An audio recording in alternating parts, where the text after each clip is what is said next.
Hi guys! Kain tayo mga lalabs. Ito lang ulam ni Samook. Aba, napakasarap yan. Kahit ganyan kasi tuyo. Ayan. Mapapa-only rice tayo niyan mga lalabs. Ang sarap-sarap niyan. Ako'y natatakam na mga lalabs. Ang sarap ng tuyo kasi hindi siya masyadong maalat mga lalabs. Ayan. Lamig kaayo.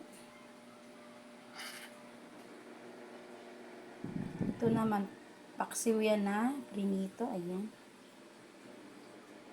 Ayan, may meatloaf pa tayo. Ito talaga yung pinakagusto ko mga lalabs. Ayun na ito yun.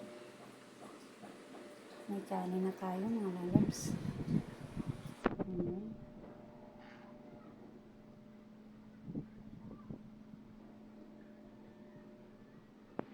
Sarap nito. Pagkatapos natin kumain, ayan, may prutas naman tayo. Kain tayo dyan.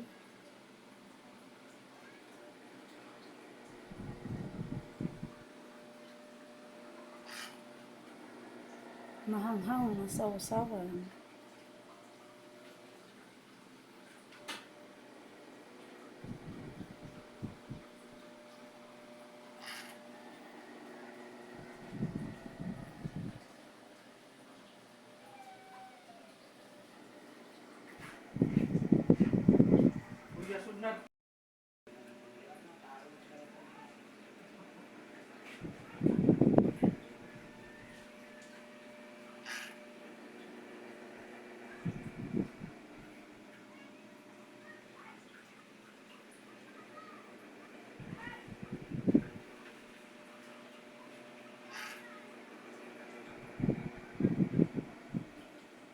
Sarap mga lalabs. Aking ulam. Thank you for watching.